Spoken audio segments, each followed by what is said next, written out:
I do, otherwise I just do it. I'll do it by hand. Yeah, but it's okay. I'll do it by. It's okay to do it by hand. Oh yes.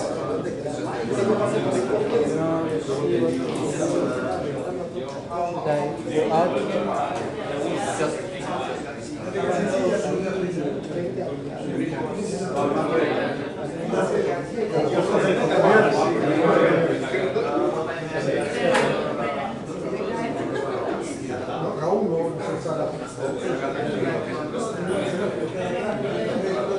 I don't like this. It's always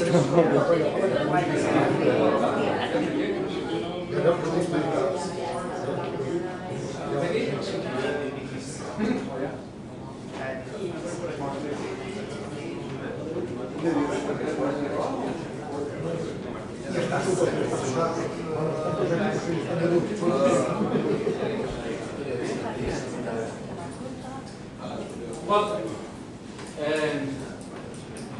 the problem with Chris and the group is that I don't know what to say. I mean, I don't know what else to say. I've been to this many times. It's just a pleasure. But he's, as I said the last time, I think everything I'm going to say, I have said it already. Okay? He holds the world record of seminars in IT. In the last 5 years, it's been 10 seminars. Always on different topics. That's amazing. He reaches us a lot. Every time he comes here, he comes with a different idea, different topic. He claims that today's talk about deep learning is the most exciting discovery of the 21st century. And it's not over yet. He even claimed that you can make money out of this. I don't know, will we tell us how to make money? I don't think so. Okay, Chris van den Broek is a professor at Universiteit in Belgium. He's one of the most well-known scientists in the field of nuclear physics. He has many things just to apply in the field. He was one of the leading scientists in stochastic processes and normal distribution in the 80s. Then he did some non-nuclear professionalization in the 90s. Then he moved into stochastic mechanics, computational theory, Interdisciplinar, and so on. Then he got interested in deep learning. He's written a book called The Statistical Mechanics of Learning, I believe, in 2001, and many other things. He has a long list of publications. He's a good friend of us. He likes to come to Mallorca, and we like to come to here. So. Okay, thank you very much, Raoul.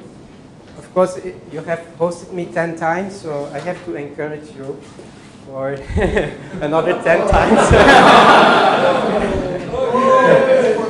Bribery. So today, this is a very different talk from all the talks I've given before. This is a talk for a general public.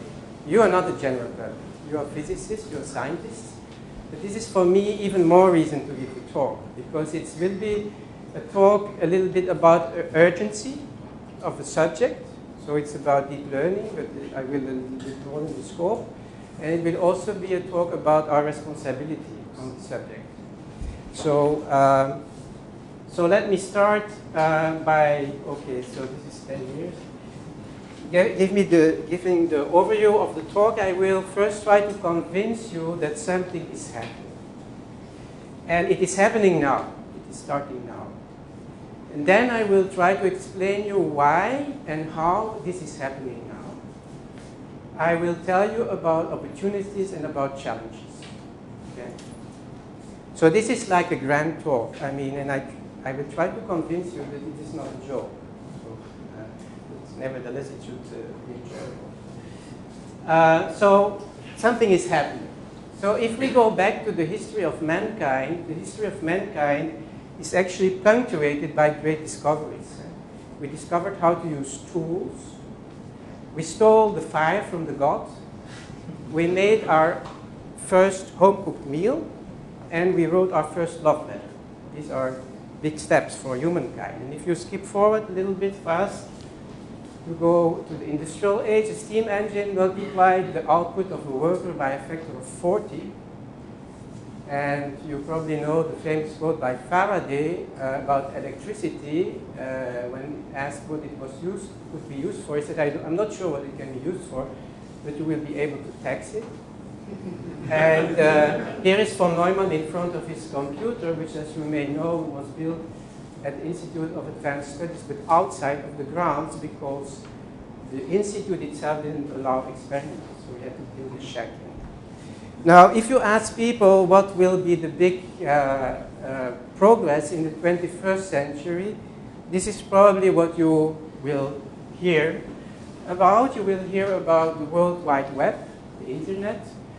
You will hear about bio-nanotechnology, and you will hear about 3D printing and maybe some other things. Now, as Raoul mentioned, I am now convinced that the 21st century will not be remembered for this, but it will be remembered for the breakthrough of artificial intelligence. And I believe this breakthrough will be, because people talk, for instance, about global warming, which has about this period, the 21st century will be the crucial period about global warming, but I think that artificial intelligence will be a comparable challenge, maybe even a bigger challenge, as you will see by the end of the talk, but it's also an enormous opportunity. So it's something that we should not dismiss. The first thing I want to convince you is that this thing is already starting. It is starting now. Okay, so let me give you some examples. Elon Musk, you know, visionary or prophet, he has, of course, many companies, one of which is Tesla, a self-driving car. Now, Elon Musk was one of the people, amongst other famous people, who signed actually a letter pointing out the dangers of artificial intelligence. But nevertheless, he needs it, and he needs it for his driving car. Okay, now I don't know if can we switch out? Can we do something? So this is a video. You can see this car here. This is a Tesla car. Do you hear the alarm? There was an alarm going off. Well, now you can see it at all. The alarm goes off. You hear the alarm? Yeah. And what happens? The collision happens like a few seconds after the alarm goes off. And the collision happens with other cars. Now, why I'm showing this is just to show that the self-driving car will certainly outperform us as drivers. I mean, there is no question about it. Okay, it can see much more. It can avoid accidents. It can be safe. So, and of course, this car, the deep learning network about which I will talk, is one of the essential ingredients to be able to do this right. Read my lips. You may know about this famous quote from Bush, but this is not about this famous quote from Bush. This is about Amber Rudd. She's saying something. Okay, what is she saying? Now, maybe there are some lip readers here. If you are a lip reader, maybe you should be able to find. We have to look at whether it works for the UK or not. It has to do with immigrants and so on. Anyways, this text here is reproduced by a DeepMind network, which is a deep learning network, which was trained on 5,000 hours of BBC. So 5,000 hours of such pictures with the text, and it was learned to do lip reading. And it actually performs, it has a 47% accuracy, and this is textually accuracy. So actually, if you would just want to know what the person is saying, it's very high accuracy, probably as high as you can go. And if you ask human experts, they barely get to 12%. Okay. So this was an Oxford-based research group. I think it started in 2010. In 2013, it was bought by Google. So this is something I will come back to in the course of the Lost in Translation. You know, some of you maybe know this movie. Well, I want to illustrate what I have to say here by a kind of joke. The spirit is willing, but the flesh is weak. This is a very important message. Okay, very important message. Now, it turns out that the KGB apparently heard about this message and realized that it was very important and sent it to Putin. He translated it into Russian to Putin, and Putin said, wow, this is important. I have to tell my friend Donald Trump about this. So he has it retranslated into English. And this is the message that Donald Trump is. It's a little bit a joke, of course, but this is what you would get by phrase-based translations. Now, what is very stupid about this thing here is that actually you have now Google Translate online, and I did it. You go to Google Translate, you go from English to Russian, and from Russian to English, and this is what you get. Okay? So there's a little Russian accent here. It's great indeed, it's really, but it works very well. Now, this Google Translate has been evaluated on many languages, and here you see the scores. These are the scores of the old traditional algorithms, which requires a lot of work, a lot of knowledge, a lot of experts to build, all these rules. And this is what this deep learning networks achieve, and this is the human expert. So we are very close to human expert translation.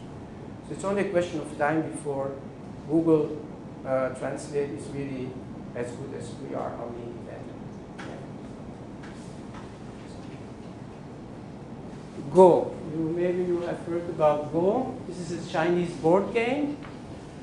And again, this is a deep learning network. This is again bought by Google, called AlphaGo Google now, who beat the world champion, Chinese world champion Li Xidao 4-1. Now, you may have heard about the Deep Blue win over Kasparov in 1997. This was a rule-based machine. This is a neural network. How was it trained? It was trained by just playing against itself and learning from games. There were no rules in there. Actually, this kind of game is very hard to learn by rules. If you ask the world champion, how do you play? You play by intuition. So this network actually, in a certain sense, builds intuition about how to play this game better than the humans do. Which is, of course, not surprising because this network will be trained on many more games than a human could ever play. Actually, this breakthrough was classified as the scientific breakthrough number 2 in 2016, after number 1 being the gravitational waves. Because people didn't expect that computers would be able to do this, so they did. So in 2016, with these deep learning networks. What about art? So here, this is a company, was founded in 2016, and they are looking for people, actually. So if you are interested in art, these are 2 pictures I just picked from the web that are produced by such a deep learning network. And I don't know, there is also another company that makes music. They also actually do make music. I don't know if I can. And then we have to escape here.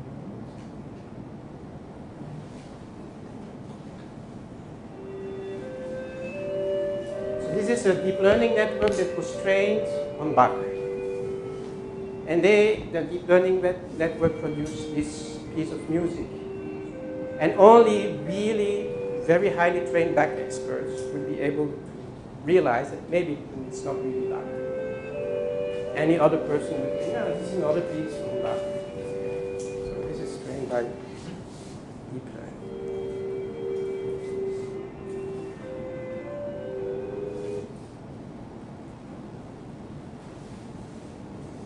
So this is Sony. And so just to tell you, if you look at the news, almost every day you will hear something about deep learning. I did so yesterday, May 9. I watched the news, the Belgian news, Flemish news actually, and they talked about IMEC, which is a very big company next to the University of Leuven, electronics company, and they said, we have made for the first time a deep learning chip. So it's not a program, it's a chip. The chip actually has the deep learning techniques built in.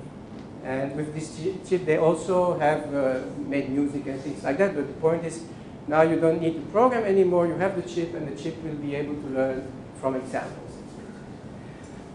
Another news item from Tuesday, yesterday, NVIDIA will talk about this company.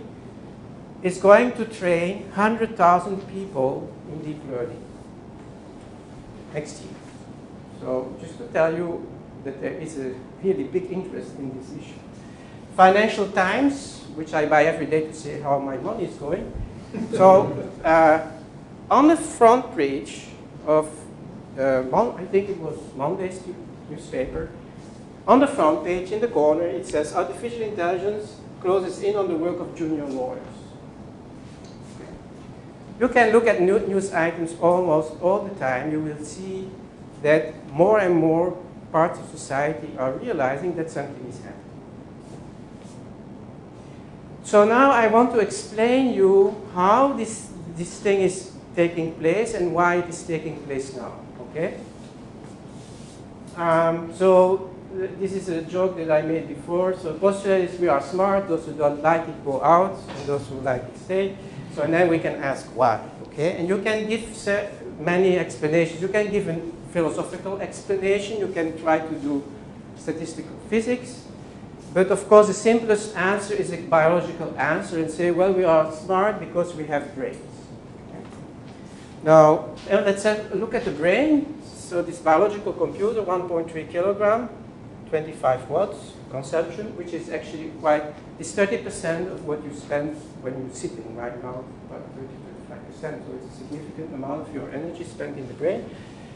Two types of cells only. The glial cells, which are basically just support cells, and neurons. So actually the brain is, or the cortex is relatively simple. The units are almost all the same. I mean, there are of course some differences. Neurons are essentially one type. And this person here, one of the first Nobel laureates,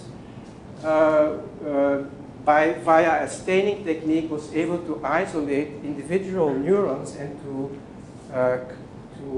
bring to light their structure. And as you probably know, the structure is quite simple. You have kind of channels coming in, which are dendrites, which connect to other neurons. You have a cell body who kind of adds the signal from all these incoming impulses, and then, depending on the threshold, fires via an axon, which then connects to other neurons. So this object here is rather slow. I mean, it's a biological chemical processor, which maybe fires every 10 milliseconds or so, so it's not even a kilohertz processor. It's relatively slow. The connection of one neuron to another is parallel, about 1,000 to 10,000 connections. But we have quite many of them. We have about 10 to the 11 neurons. And so if you would like to know how many operations per second do we have in our brain, if I multiply these numbers, I take 100 here, 10 to the 3 and 10 to the 11, I get 10 to the 16 operations per second, which is 10 petaflops, or operations per second. So this gives us a little bit an idea of the computational capacity of the brain. Now, this neuron actually was reproduced, so it took a long time before when the structure was discovered, and the time when people tried to use this as a computational device, and it was actually Rosenblatt, a psychologist from Cornell University in 1957, who proposed to use such a structure, so you have these dendrites and then a soma, and you have an output, to use this to learn. And he was able to program this system to learn, for instance, to distinguish between different shapes, a triangle, a circle, and a square. So you send this picture on here, and then it's able to recognize it just by simple learning tool. And then he made big claims. He said, now we have understood the brain, etc. Actually died quite young, 43 years old, by a boating accident. And then people actually realized that this kind of device has very limited computational power, so it kind of, in the end of the 60s, it kind of disappeared again from the field. Then, of course, the obvious was done, because our brain is not one neuron, but it's a combination of neurons. And in the end of the 70s, in the 80s, this is when end of the 80s, when I got interested, they kind of combined these neurons into feed-forward networks, where you process input to next layer via the output. And the important breakthrough was that they found a very simple local learning algorithm, which is called backpropagation, for those who know. So they could train very easily locally such a network to learn some input-output relation. And this was kind of more or less successful, but it didn't really break through completely. It did some things much better than some other algorithms. but it came nowhere near human performance. So something is missing in this structure. And to understand what is missing, let's come back to the brain. And I want to tell you a few very interesting things again about it. The first thing is this work by Hubel and Wiesel, who got the Nobel Prize for it, is they studied the visual cortex. And they, for instance, what they did, they take a cat and they insert an electrode in an area of the visual cortex and record the activity of that region depending on what is shown to the cat. So they were shown, for instance, a bar with different orientations. And the very surprising thing is that apparently this specific region would be specialized to recognize a given orientation. For instance, here in this case, it would be the vertical orientation, then it would spike a lot. If you show a horizontal bar, it doesn't react. So this is called a feature detector. So it seems that neurons are like feature detectors in this early visual cortex. They can recognize orientations. The next question you can ask then is, where does this feature detector come from? Is it pre-programmed or not? And they did another experiment, very interesting experiment, which shows that it is not pre-programmed. If you take a kitten and you blindfold it, or you can blindfold one eye, for instance, you will see that the part of the cortex that is related to that eye will not learn patterns. So the same has been done with primates. And for kittens, it's between 0 and 3 months. For primates, between 0 and 6 months. So this shows that this pattern recognition, this feature recognition, is not implanted in the DNA or pre-programmed. It is learned by exposing the visual system to pictures, to vision. That's all. So it's learned by itself. So these patterns are learned without supervision. They are just learned by experience. Now you can still ask the question, because this will come to one of the main points that I want to make. You can still ask, well, this is about the visual cortex, but our brain is complicated, you know? Although, well, all the neurons are more or less the same, but you have an auditory cortex, some are sensory cortex, a prefrontal lobe, you have all these things. So is there not a difference between them? And the answer is no. So these are, again, very interesting experiments by these people at MIT, where they actually worked on ferrets. When they were very young, they were able to rewire, so the auditory input would go to the auditory cortex. They cut the auditory input and replace it by the visual input. And what they found is that these animals were able to see perfectly well. So the auditory cortex is not pre-programmed to learn auditory signals. It can learn visual input equally well. So this seems to indicate that there are not specific learning rules for specific tasks. This experiment has been repeated for other kinds of sensory inputs. So the brain doesn't need a specific rule for doing a specific task. There seems to be maybe something like a single rule. Okay? And it is learning by itself. So what has happened to deep learning is that one has come back to the backpropagation algorithm, and one has been able to include these feature detectors. And there are several ways of doing that, and I don't want to go into the techniques. I just want to show you what they achieved. So there are a lot of tricks also. There are a lot of tricks, so there has been a kind of incremental evolution. But then about, I think, 2008, people were able to make what are called convolutional networks, in which they are, for the first time, saw the appearance by itself of feature recognition. And the way this was illustrated is the following. So you have here, for instance, many input pictures, which you present to the network, and you train by backpropagation. And then you see what happens in different layers. And the first thing you see is that in an early layer, when you look at these neurons that are there, that the neurons are like in the early visual cortex, sensitive to specific orientations. And if you go further into the next layer, you see that if you look at one neuron here, so this neuron here, or this neuron here, it will react when it sees a part of an eye or a part of a nose. This happens by itself. This is like in the visual cortex. You just show you just show pictures, and you let it run the system by itself. And it will detect that in these images, some things always come back, like these shapes, and then more complex shapes and more complex shapes. And if you go to the higher level, you actually have neurons that recognize faces. Okay. Yeah, but you have to train them. You can. Well, one of the ways to train is that you want to that the network reproduces what it sees. Okay. So it's very simple learning rules. It's nothing special. The other thing that so this is one thing, one important revolution has been that we have been able to include feature detectors in these backpropagation networks. The second thing is about data. Before, when I was a student, we don't like to have too many data. I mean, it's too much. We prefer not to have too many. But actually, today, more data you have, the better.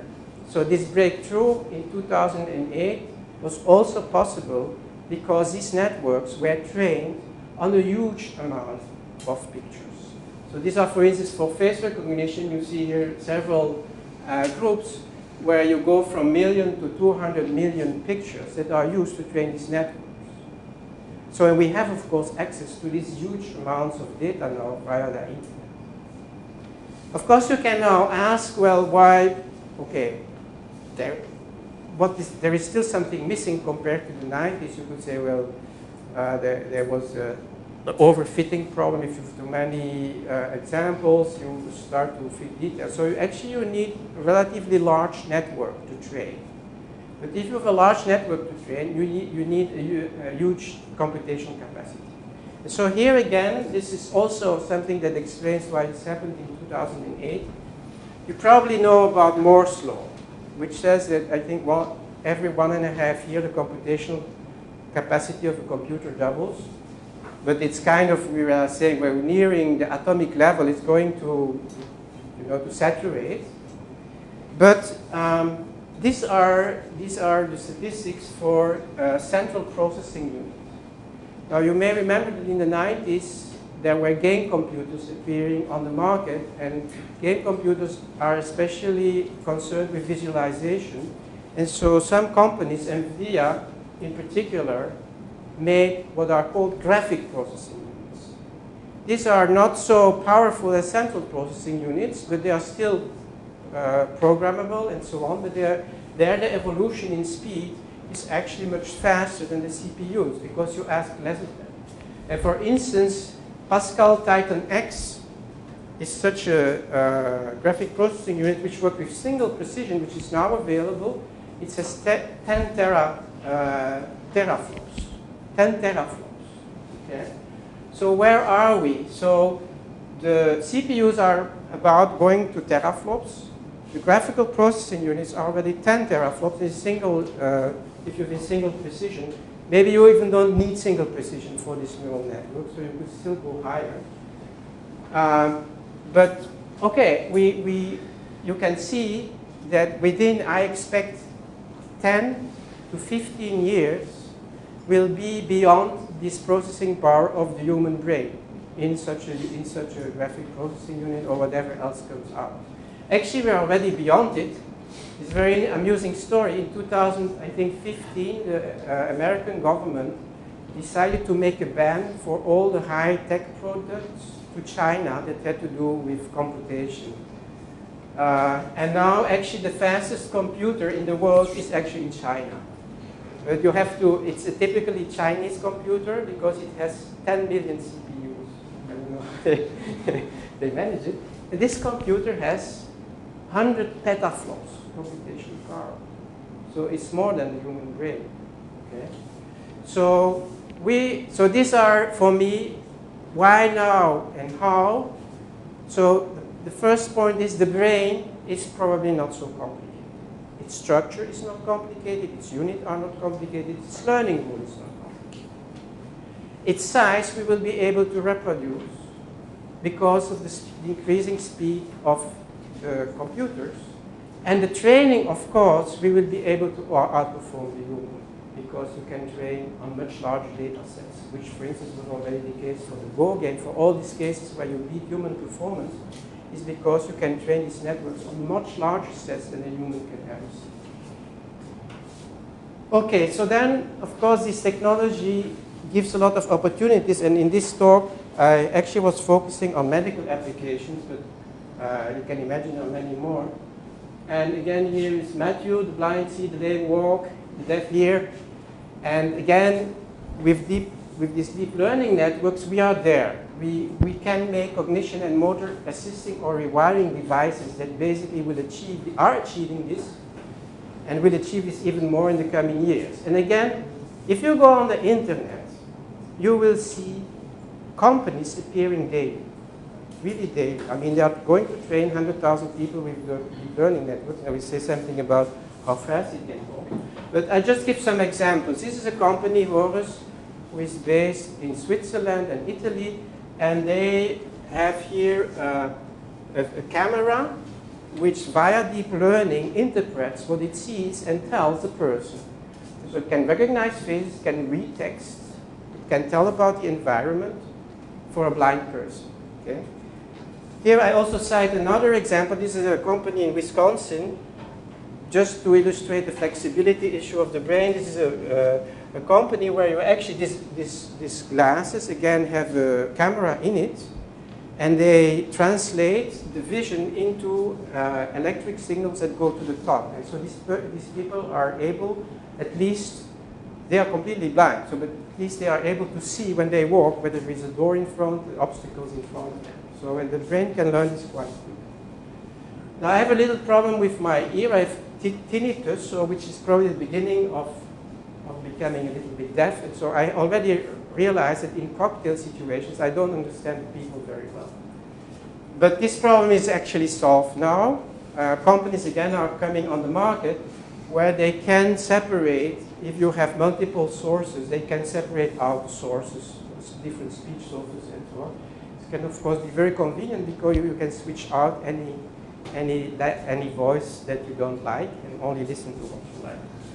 So this is, I think it's there. So it's just a question of marketing when it will come on the market. This is again something sponsored by NVIDIA company. It's a robot which has two deep learning networks. One basically that controls its motion and one that sees what it does.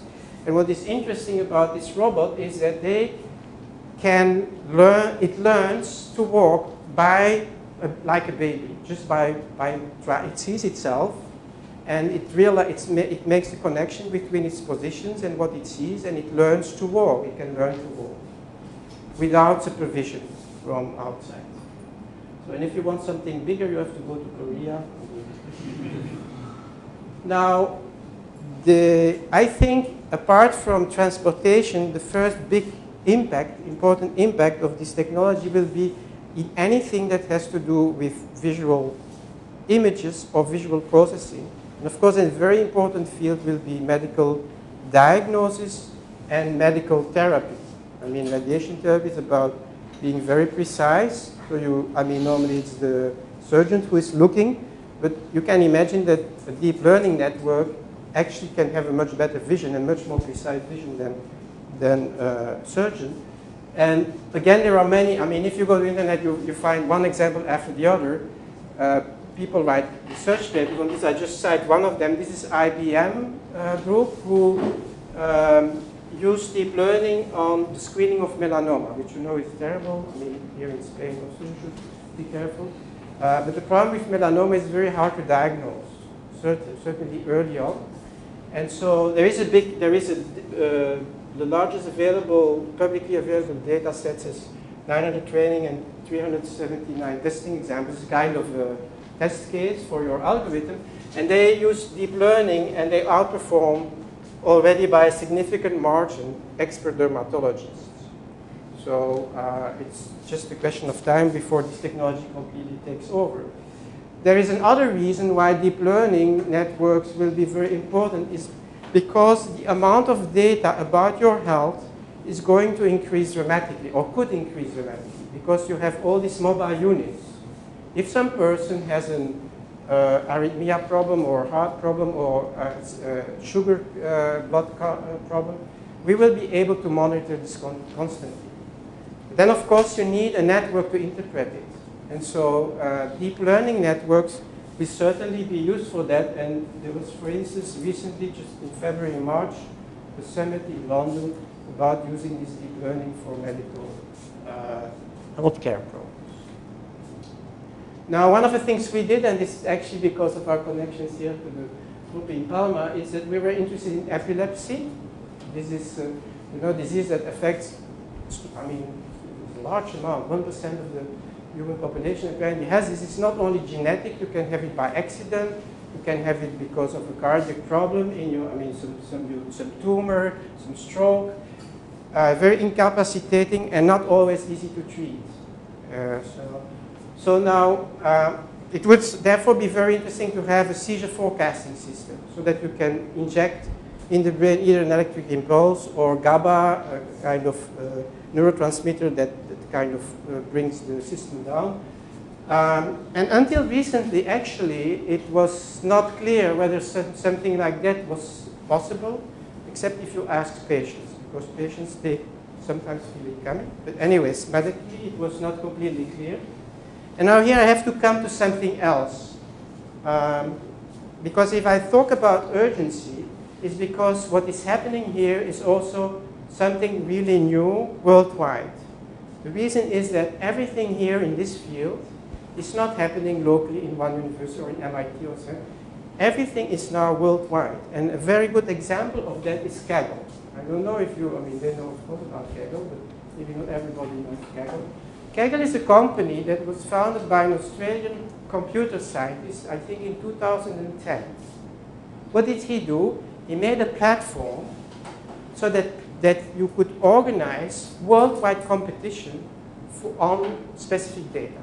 So you give data, you give a platform, and then worldwide, everybody in the world can work on this data towards a certain result. This was 2010, he founded it. In 2013, there was already a 3 million called Heritage Health Prize for the, I think there were, 13,000 contestants or something. And this prize had to do with trying to predict how long a certain patient had to stay in the hospital. That was, there are many other prizes. I just tell you, this is in 3 years' time. He organized a platform for worldwide competition. So one of these competitions was in 2014, a Kaggle competition for epilepsy. What they did is they recorded 7 dogs with epilepsy during several months. And of course, this is a terrible thing. They have to put these electrodes, the brain is kind of half open, and they monitor these dogs, and of course also during the seizures. And the idea is that you have from the data, this electric data, you have to predict that the seizure is going to take place. This competition, 2014, the outcome of it was basically to show that it is possible to predict epilepsy. Although not easily, but it certainly there are signals that tell you that something is going to happen. So seizure is possible. Now, in 2016, there was another competition. And this is very interesting. It has to do with this corporation, IFISC corporation in Seattle. They actually made microelectrodes that you can implant in the brain. And you can imagine it's not only important for this application. So you can implant electrodes in the brain and close the brain up again. So, of course, it's still a very serious procedure, but okay, if you want to know what's happening to you, you can do it. You let implant brain, electrodes, and by Wi-Fi, I don't know if it's Wi-Fi, they send a signal out, so you can basically really read the brain. And they did this again, of course, with epileptic patients. Now, I think, 13 or something like that.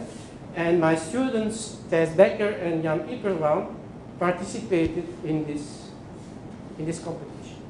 Okay, and they ended up 66. So they also try to predict. So there is a score, of course. If the hour before the epileptic attack, you have to be able to predict that something is going to happen. Of course, discard it if you make wrong predictions and so on. So it's a complicated measure.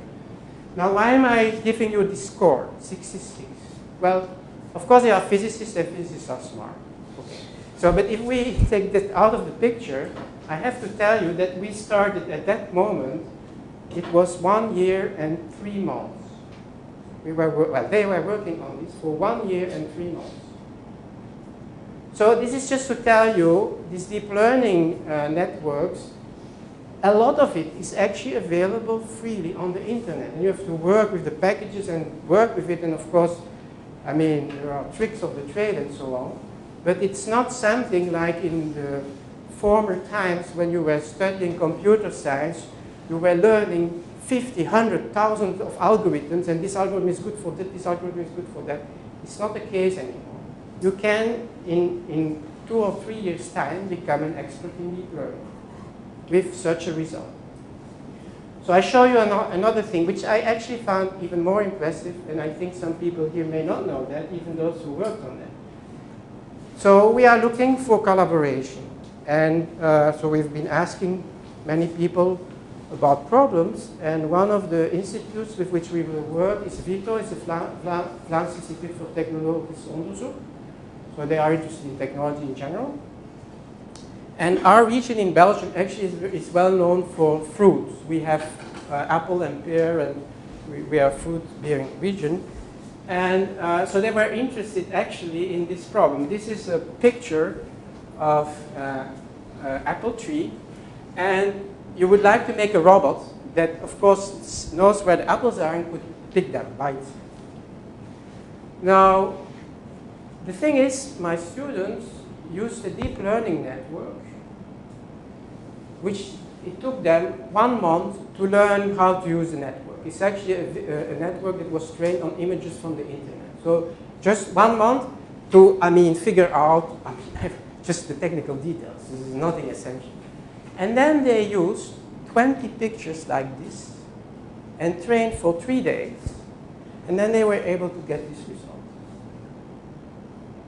So on 20 pictures of these apple trees, they were able to, in 3 days, to create such a deep learning network which very well identified the apples without a single mistake in 3 days. Now they know this is, they can use it for something else, and in 3 days they can do it. It's just, so the two things that are impressive in this is, first, they only needed 20 pictures of them. So this is one thing that I always thought. You need a lot of data to train such a deep learning network. It is not true. It is not true. Why? Well, it's like us. We are trained to see many things, and if you show us a new object, we will very easily recognize the new object, because typically the object has also these edges, and it's similar to what we have learned, and our feature detectors are there. So if the feature detectors are there, and this makes it very easy to find the apples. You can use pre-trained network. We are also pre-trained to learn new things, and it goes very fast. So this brings me to the challenges. This new technique, so it is there. You have to manage this everywhere in the world. NVIDIA wants to train 100,000 people to use this technique. And we will have the computational power. We have the pictures to do that. And of course, what will it do? The first thing is, you have already the self-driving Uber car in Pittsburgh. So there will be a kind of delay because humans are slow in adopting new technology. But of course, transportation will, in 20, 30 years from now, it will probably coincide with the switch to electric cars, I think. We will go away from self-driving. We will go away from cars that we drive. Cars will become self-driving. And this will change, this is 10% of the GDP. This will completely change. All these truck drivers, unfortunately, they will be replaced by things that drive at night by themselves. And, so we'll have to think about it, okay? But it's not just these kind of people. Services are 65% of GDPs. I told you about the medical diagnosis, and you would certainly like to go to a doctor who has seen 100,000 patients, which such a neural network doctor can do. In the beginning, of course, these networks will be, we have just a kind of additional function to help the doctor, but at some point there will be a switch. Like I mentioned, the Financial Times, also cost cutting, so they will replace for legal purposes, they will replace the first processing steps by deep learning networks. So this, of course, will completely change society. Now, there is another issue which is also already present, for instance, with the self-driving cars. You may have heard this dilemma for a self-driving car. Suppose a car is there and it has the choice. There is a person crossing the road and there is a big wall. Now, what shall the car do? Shall it crush the person who crosses the road and kill the person, or drive into the wall and kill its passenger? This is just an example. So these systems are going to take over, little by little, of course, but more and more, everything that happens around us, and we will have to learn it, what is right and what is wrong. We have to learn it, responsibility. Yeah. This is certainly not an easy issue. Then something that I find extremely interesting, of course also very frightening, is, and I again want to tell you something about the brain, it's about the question of consciousness and self-awareness. So we have, I think, with these deep learning networks, we have very well reproduced already the sensory parts of our brain. Of course, not all the details, but the visual, the auditory cortex, the somosensory cortex.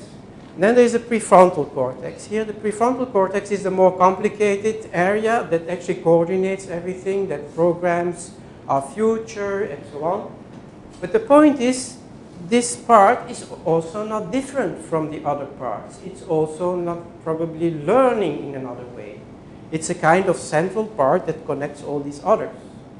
And I don't see any reason why we cannot reproduce this and why this will not happen very soon. Maybe we have to use Hebbian learning, I don't know. I mean, there are many ways to train such a network. And then it looks to me like unavoidable that such a network will at some point develop self-awareness. Actually, it's quite interesting here. I mean, this is unfortunately, it's a very small picture. This is a railroad worker from the beginning of the 19th century who survived 11 years while having been his brain, actually the prefrontal cortex, in an accident was hit by a metal bar and was completely destroyed. And so the point is, what I want to say is there are many also experiments with monkeys now who study the role of these higher functions in our brain. And it's very, I mean, for instance, the experiments with the monkeys are very interesting because they can deactivate these higher functions, but they still see that, for instance, the visual part works very much like a deep learning network. So what they see is that even though the monkey cannot operate complex tasks anymore, it still recognizes, as before. It will recognize faces or objects. So this is done in the visual cortex. And so this other part has other functions, but there is no reason why we should not be able to do that, to represent that. So, of course, this brings you to Kubrick, which I think if we talk about global warming being a big challenge towards the end of this century, and of course, because of what we do today, I can equally say that artificial intelligence will be a big challenge by the end of the century, but it's also beginning today. So we have to be aware of it, and certainly as scientists, I think we should take responsibility. So this is the end. Thank you very much.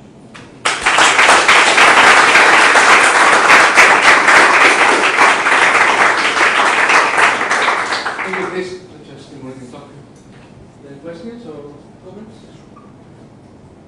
I read recently that we are losing a lot of the activity in the campus because we are not using anymore the maps. We have the GPS, all these orientation capabilities we have, we are losing.